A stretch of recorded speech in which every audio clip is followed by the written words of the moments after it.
Hi, everyone, and welcome back to Claire's Circle. Today, we're going to touch on one of the most complex topics in relationships: blended families.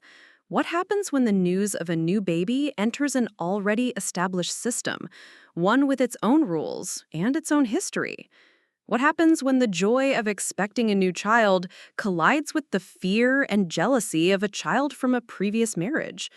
This story comes from a subscriber named Jessica. She always dreamed of having a child, and now her dream is coming true. But instead of enjoying her pregnancy, she has found herself in the epicenter of a family drama, feeling completely alone in her own home.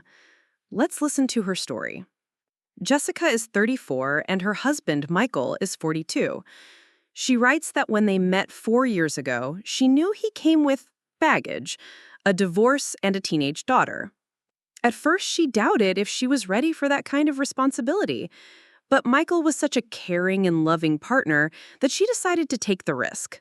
His daughter, Lily, who was 12 at the time, became Jessica's biggest challenge, and for a while, what she considered her greatest victory.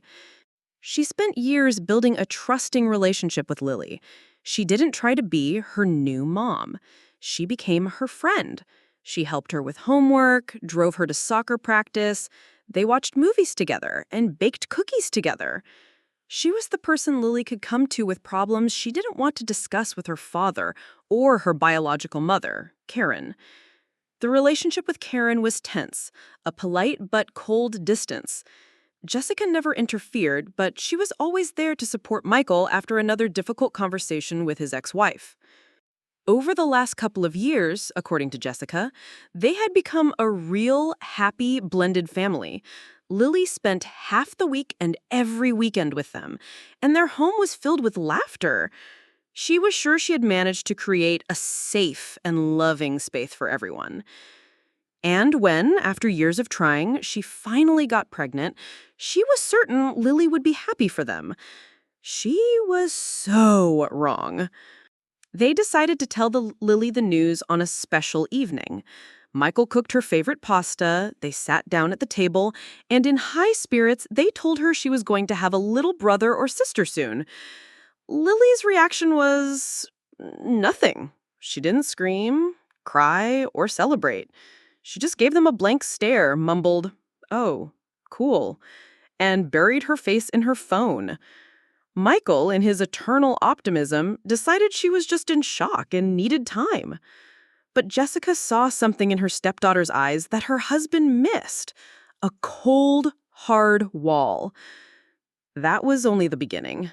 From that day on, their happy family began to crumble. Lily stopped talking to them unless it was absolutely necessary. She no longer watched movies with them, citing homework. At dinner, she sat with her headphones in. She stopped sharing news from school. Her entire world moved into her room, from which snippets of phone conversations with her mother, Karen, could constantly be heard. Jessica felt the tension growing. She was 5 months pregnant, her body was changing, her hormones were raging, and instead of support, she got a Cold War in her own home. Lily's passive aggression became more and more overt. One day, Jessica asked her for help carrying in groceries, to which Lily replied, "Oh, I would, but isn't the physical activity good for you right now?" Another time, when Michael was discussing plans for the weekend, Lily sighed loudly and said, "Enjoy it while you can. Once the real baby gets here, none of you will have time for me." Jessica tried to talk to Lily multiple times. She would knock on her door, offer to get ice cream, to have a heart-to-heart. She'd say, "Lily, I know this is a big change, but you have to know that we love you, and the baby's arrival won't change anything. You'll always be your dad's #1 girl." But Lily would either stay silent or give one-word answers. "It's fine. I'm tired." Michael saw what was happening, but chose the path of least resistance. "He's a teenager, Jess. They're moody. Plus, her mom is probably in her ear. Just give her time. She'll come around." But time didn't heal. It only got worse. The climax, as Jessica writes, happened last week. She was 7 months pregnant. She and Michael had slowly started setting up the nursery in the spare guest room. This room had previously served as a catch-all. It had a guest sofa, Michael's computer desk, and a closet with Lily's things. Once before Jessica, this room had been Karen's home office. Jessica was sorting through old boxes when Lily walked in. She scanned the space with an icy glare and stopped at the new crib in the corner. "Cute," she said with a venomous smirk. "First you took my mom's place in this house, and now you're erasing the last memory of her." Jessica was stunned by such a direct attack. "Lily, that's not true," she tried to object. "This room was barely being used. We just need a space for the baby." "For your baby," Lily snapped back. "You know, my dad doesn't need a new baby. He already has me. But I guess you needed one of your own to tie him down for good." Lily's words were a gut punch. "How can you say that?" she whispered. "I love your father, and I love you. This baby is a product of our love, not some kind of plan." "Love me? You just tolerated me to get to him, but you don't need to anymore. Soon you'll replace all my photos with his. You'll erase me, just like you erased my mom." Jessica couldn't hold back her tears. She ran out of the room and waited for Michael to get home from work to tell him what happened. She recounted the entire conversation, expecting to see horror and sympathy on his face. She expected him to go and have a firm talk with his daughter to explain that she had crossed every line. Michael went to talk to Lily. Their conversation behind her closed door lasted for about an hour. When he came out, he looked exhausted. He sat down next to Jessica, took her hand, and spoke the words that, in her words, killed the last bit of hope she had left. He said, "Honey, I talked to her. You have to understand, her world is being turned upside down. She's scared she's going to lose me. She's just a scared kid. Maybe you're being a little too sensitive right now, the hormones and everything. You're the adult, after all. Maybe you need to show more understanding and give her some space, and maybe you should apologize to her for the fight. You know how sensitive she is." He was asking her, his pregnant wife, to apologize to a teenager who had just accused her of the most horrible things. In that moment, Jessica realized she was completely alone in this house. The problem wasn't Lily's jealousy.